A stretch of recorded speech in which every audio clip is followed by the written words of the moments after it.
All right, let's jump right in. We're talking about something pretty wild today: security in higher education.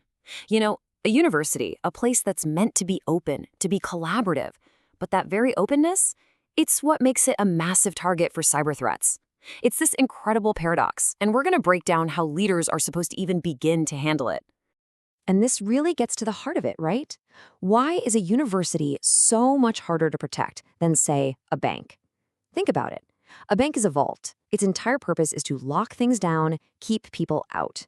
But a university, its mission is the polar opposite. It's all about sharing knowledge, collaborating with people all over the world.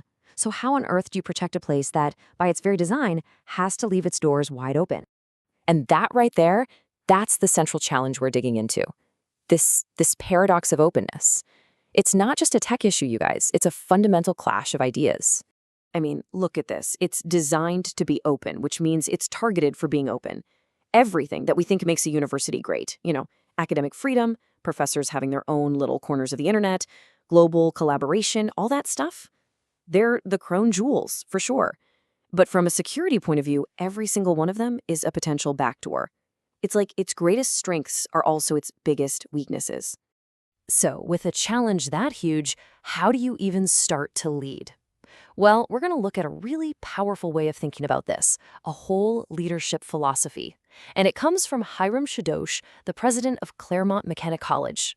But get this, the idea didn't come from a business school, it came from a baseball diamond. And this is just such a fantastic way to think about leadership. He's talking about playing third base, protecting the line, instead of just sitting back on your heels, waiting for a threat to come to you, which is, let's be honest, the classic defensive way of thinking. This is about playing offense. It's about charging that problem, reading the play, and basically scaring the threat away before it even gets a chance. It's a super proactive mindset for these massive, messy problems like cybersecurity. Okay, so take that proactive, charge the ball mindset, because it becomes absolutely critical when you realize how a university is actually put together. It is not your typical company, and that changes the entire game. And this slide just lays it out perfectly. Most companies, they're hierarchical, top down. The boss makes a call and it rolls down the hill. Simple. But universities, they run on what's called a coordinate ideal. They are, as President Chodosh puts it, free and flat. And while that's amazing for creativity and innovation, it also means you can't just send out a memo saying everyone must do this for security now and expect it to happen. It just doesn't work that way. So if you can't just issue commands from on high, what's left? What in the world is your most powerful security tool when you can't force anyone to do anything? The answer is your culture. That's it. At the end of the day, real, lasting security doesn't come from a rulebook or a policy document. It comes from a shared sense of we're all in this together. It's about building a community that instinctively knows how to pull together when things, and they always do, go sideways. Let me tell you a quick story that just makes this so clear. So a professor's pipe bursts, right, flooding his house. The campus safety team gets the alarm. Now, they could have just shown up, secured the scene, and left, but that's not what they did. No, they went in, rescued the professor's cats, saved all of his books, and literally moved his entire life into a temporary spot. That wasn't in the job description, but it was part of the culture. And that exact same attitude, that all-in, we got your back support, is what kicks in when it's not a burst pipe, but a cyber attack. All right, so now this whole philosophy, this whole culture-first idea is getting put to the ultimate test. And that test is the next massive wave of tech, artificial intelligence, which, as we're all learning, is both an unbelievable friend and a really formidable foe. Now, here's the thing that's so important to get about AI in education. The biggest threat isn't just, super smart hackers. No, the real danger is what's called a pedagogical risk.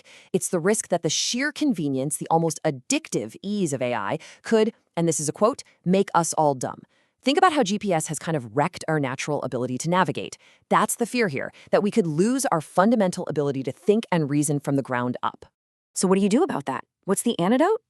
Well, you basically fight fire with fire. You double down on a way of teaching that forces students to build knowledge from scratch, from first principles. The whole idea is to teach them how to use AI as this incredibly powerful sidekick without ever letting it become a crutch they can't think without. And this slide shows a pretty revolutionary way to do exactly that. Check this out. students don't just read about science in a textbook, no. They start with a real-world problem, like water that's resistant to antibiotics. And then they have to design their own research. They invent their own lab designs. Then they have to build their own tools, coding in Python and creating a generative AI to help them with their original work. Then they connect all the dots: economics, policy, ethics. And finally, they present their findings to a real public body that can actually do something about it. See what's happening? AI becomes a tool in their toolbox, not the builder itself. It's serving their creativity. Okay, so let's pull all these threads together. What we've really been talking about here isn't just a random list of tactics. It's a complete, holistic strategy for building resilience as an organization. And honestly, this stuff applies anywhere. And these are the pillars that hold it all up. You've got trust and candor. People have to feel safe to talk about what's really going on. You've got peer-to-peer collaboration instead of just top-down orders. You've got using real dialogue to solve problems, not just complain about them. All of this comes together to build the confidence to handle those wild curveballs you know are coming. And here's the key. It's not about choosing between freedom or security. It's about finding the and. It's about being strong because you're open, not in spite of it. And that's really the ultimate takeaway.